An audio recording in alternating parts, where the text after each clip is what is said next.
All right, let's catch a little bit of this match. We have Tezuka versus Villalva in a weekly open chat tournament. Um, Villalva has started in one. It looks like Tezuka has potential ways to attack it from two, where Villalva has a comfortable recapture, but with a seven facing out. The 3368 and 8463 are a little clunky. Okay, Tezuka goes for a setup. Eh. I'm thinking about taking from two. I'm gonna go back and think about that a bit. Imagine Tezuka had played that card in two, or maybe 5854 in two. Let's say Tezuka played 5854 in two, and let's say Villalva did his conventional recapture, right? 7744 or 8463. Neither way do you have 7825 and 7. But let's say you follow up with 4782 in 3.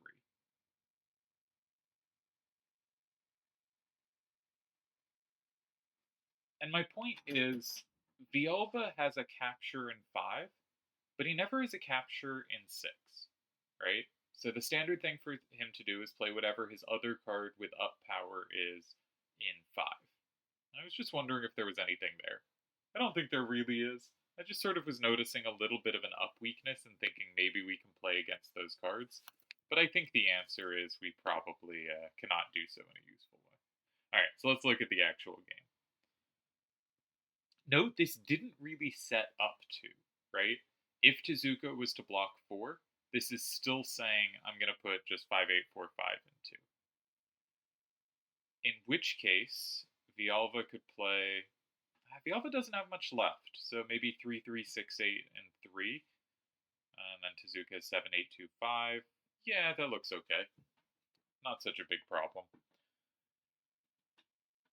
I always like to force the action in these positions, right? Where the opponent has set up, or not always, but I frequently like to force the action in these positions where the opponent maybe has good play in 1 or 2 or 4 because they set up the stuff and I didn't, right?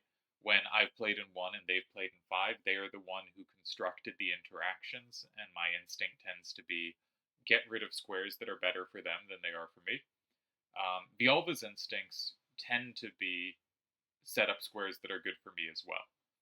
And we can see that his 3368 is now really good in 6 and 8.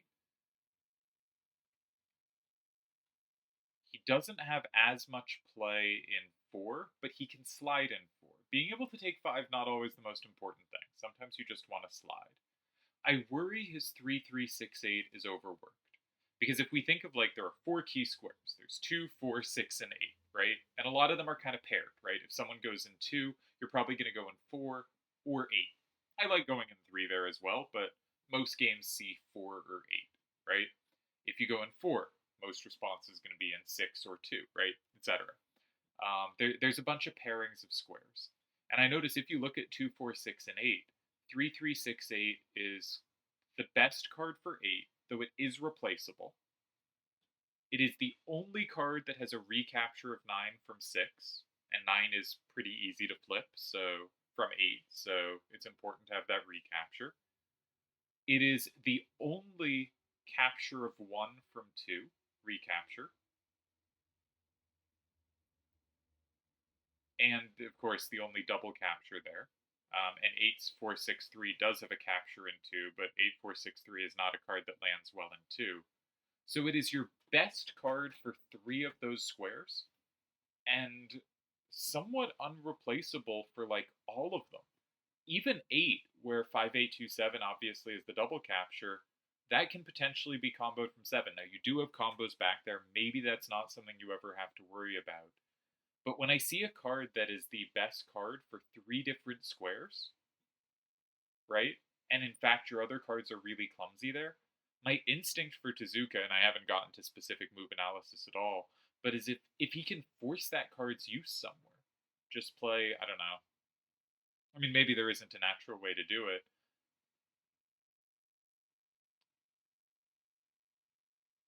But you play and say just something in 8 that flips, 7, 8, 2, 5, and 8 or something.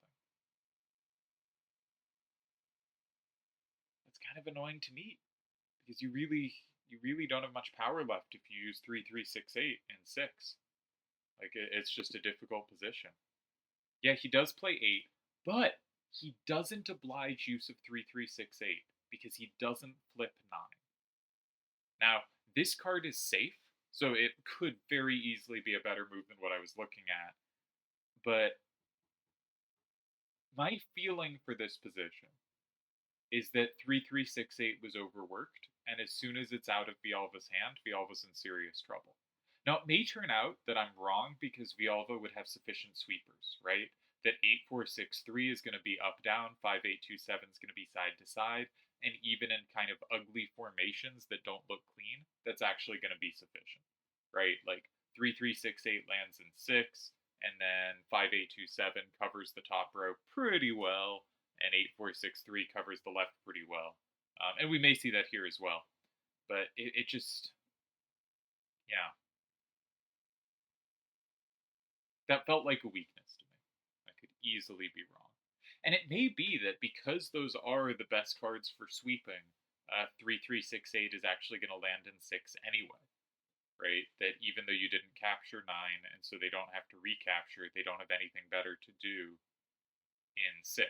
Because if you use like 5-8-2-7 in 6, now you have no right, you're giving away 3 for free, that kind of thing. So it may be that this was nice, really nicely figured out in a better version of what I was saying, because what I was saying was not, in fact, needed. Now, there's actually quite little combo potential now, right? Tezuka has said, you have one good combo square, I'm going to make sure it's gone.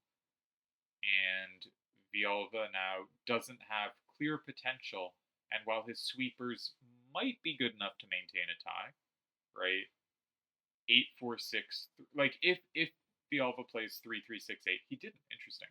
If he had played 3-3-6-8 and 6, like 8-4-6-3 can't do that badly on the left. I guess it's a problem that 5 is flipped, right? If you think about 3-3-6-8 and 6, 5-8-2-7 actually might not do very well on the top because of 7-8-2-5 same and 4 might combo through in ways that mean actually your sweeper is bad.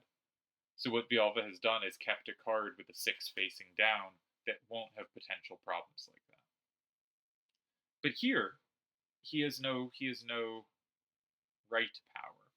So if we see something like 6-3-8-5 in 3, but that combos. Ooh, I bet you realized that. I didn't, but I bet he did. But does the combo matter? There's no combos back. Yeah, so he does go 6-3-8-5 and 3. And now, with no left power, if you go 2, you just lose to 7-8-2-5 and 4. You're just going to be down 7-3 with 1 capture back. You cannot go 4 and set up a threat in 7, so there's no way to connive a clever finish there. And if you go 7, it's nothing. All right, Tezuka gets it. Probably a very good move in 8 that I underestimated. I like the idea of blocking 8. It both got rid of Villalva's best square, and it wasn't clear how Villalva's cards work for that endgame.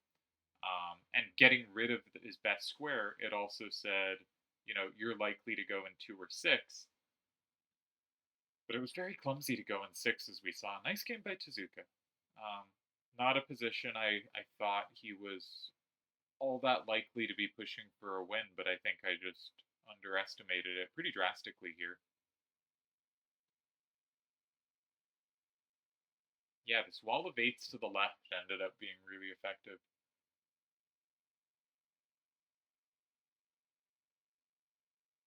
I say this about 5 starters all the time, but like they're very two-way, right? They're very like they give your opponent so many options of things that could be pleasant, and so they give your opponent so many ways that might be good for them and might be bad for them, right? And if you have to win a game, sometimes going in 5 is really a powerful way to go.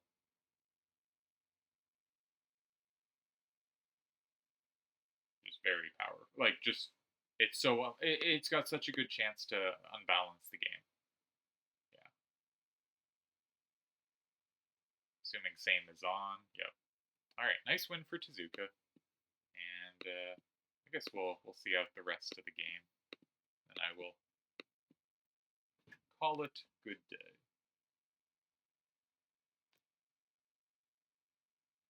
Level 6 is always so clunky. Like, the cards just don't come together well. And I wonder if that was a difficulty for Villalva, is it was just, like, very hard to set up combo potential, or cards that don't come together in really clunky ways. And Tezuka with a bunch of 8/7s and finding ways to slide the 8s facing out. That's actually a thought. When you remove plus wall, this is, I think, widely accepted to help second turn, right? In general, the game is slightly first turn biased, and without plus wall, it's either neutral or somewhat second turn biased. Some dispute over how second turn biased it is, but in general, removing plus wall helps second turn. Level 6 is one of the clunkiest levels for just having cards line up. And the worse cards line up, as best I can tell, the better it is for second turn. This is also shown by some like solver analysis I've done, looking at different hands on first and second turn, and trying to figure out what are the traits that make a hand likely to be better on first or second turn. And one of the things that pops out, at least on the level 10 stuff I've done, it's possible this isn't true for other levels, but I suspect it is dynamic hands are more likely to work on first turn, and hands with high numbers are more likely to do well on second turn. So, for instance, you have a choice between like Quistis or an 8876, and you run a bunch of tests with the solver will actually tend to think the side with Quistis, like not even like an A9 corner or an A964, an A962 that's not a corner, is actually probably going to do better on second turn than the hand with the 8876. But on first turn, the 8876 will be much preferable. And I wonder if this is kind of really like true to level 6, that my like take of today is that second turn is better on level 6 than almost any other level. That like dynamism helps first turn, and level 6 is so clunky and undynamic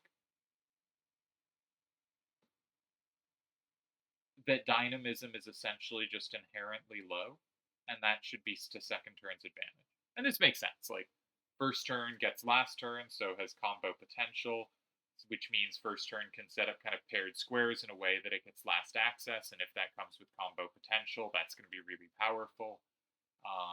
I've talked about rule of even and odds. First turn likes to see low numbers facing out because stuff you can take at the end. Second turn likes to see higher stuff facing out, stuff that's harder for the opponent to take. There's lots of logical ways to get to this conclusion. But I wonder if level 6 is just an on average, obviously depending, did you get a safe corner, all that stuff, but an on average difficult level to play on first turn. I'm not sure that has anything to do with what happened in this game, but looking at it, it just struck me as like really tough to set up combo potential or cards that played all that cleanly, right? Like, it's not like Tezuka's cards landed super well, right? Tezuka sets up a Seimin with Tezuka's first move in 5. He sets up a Seimin 4, but he still doesn't really have much for 2, right? With his second turn, he blocks the 1 square Villalva has, but he doesn't even take 9, right? He just sets up a high number out that can't be taken, right? He's saying this is a clumsy game about high numbers. And then his final moves of the game are taking advantage of a direction weakness and taking the 1 and sole Seimer plus he has set up the entire game. So, like, you can see it in Tezuka's play as well, right? This was not a like combo or setup possible game. This was a game where he set up the little he could have, blocked what Villalva could have, and figured out ways to make the cards work. But it ended up being somewhat close to a no rules game in how it looked and played. And I think level 6 is more in that direction than other levels, which, my thesis of today is level 6 is a better level for second turn than other levels, at least in random.